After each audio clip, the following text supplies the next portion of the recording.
காவல்துறை அதிகாரிகளே ரொம்ப நீங்க சால்ரா அடிக்காதீங்க. காவல்துறை சும்மா சால்ரா அடிச்சா பாத்துங்க. என்ன ஒரு சால்ரா அடிக்கிற ஒரு அளவுதான் அளவுகோல் ஒவ்வொருத்தங்களும். திரு காவல்துறை சேர்ந்த அதிகாரிகளை கேட்டுக் கொள்கின்றேன். ஆட்சி மாற்றம் வரும், சக்கரம் கீழே இருக்கிற சக்கரம் மேலே வரும். நீங்கள் நடுநிலையோடு இருக்க வேணும். பாதுகாப்பு கொடுப்பது உங்களுடைய கடமை. உயர் அதிகாரி ஒதுங்கி இருப்பதை என் கண்ணால பார்த்தேன். திரு அதிகாரிகள், அரசாங்கத்தினுடைய வரி பணத்தை நீங்களுக்கு சம்பளமா வாங்கிட்டு இருக்கிறீங்க.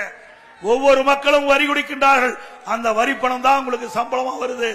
நடுநிலையோடு இருக்க வேண்டும். உங்களை யாராலும் காப்பாற்ற முடியாது. நல்லவருக்கு நல்ல நிலை இருக்கும். வேண்டுமென்றே திட்டமிட்டு நீங்கள் உங்களுடைய கடமையில் இருந்து தவறினால் அதற்கு உண்டான பலனை நிச்சயமாக அனுபவிப்பீர்கள். அந்த காக்கி சட்டை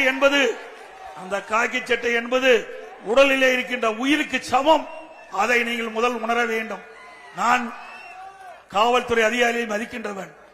நான் முதலமைச்சர் இருக்கின்ற பொழுது அவர்களுக்கு உரிய மரியாதை கொடுப்பேன். ஏனென்றால் இரவென்றும் பகல் என்றும் பாராமல் நம்மளை பாதுகாக்கின்றவர் காவல்துறையை சேர்ந்த அதிகாரிகள். அவர்கள் நாம் பண்டிகை கொண்டாடுகின்ற பொழுது அவர் வீட்டிலே கூட இருக்க மாட்டாங்க, நமக்கு பாதுகாப்பாக இருப்பாங்க. குழந்தைகளை மறந்து, குடும்பத்தை மறந்து அவர்கள் நமக்காக உழைக்கின்றார்கள், நமக்கு பாதுகாப்பு. அப்படிப்பட்ட பாதுகாப்புள்ள அதிகாரிகள் வேடிக்கை பார்த்துட்டு இருக்கிறாங்க. நான் உள்ள வரும்போது எனக்கு மனசு கவலையா இருக்குது. இப்படிப்பட்ட அதிகாரிகள் இருக்கிறார்களே என்று. ஏன்னா அப்படிப்பட்ட ஆட்சி தானே இங்க இருக்குது. நல்ல ஆட்சி இருந்தா தானே அதிகாரிகள் நல்லா நடப்பாங்க. முதல் கோண முற்றிலும் கோண, ஆட்சியிலையும் கோண, நிர்வாகத்திலையும் கோண. ஆக காவல்துறை அதிகாரியும் சரி, மற்ற அதிகாரிகளும் சரி, மக்களுக்கு என்ன தேவை அதை செய்யணும். மக்களுக்கு உரிய பாதுகாப்பு கொடுக்க வேண்டும்.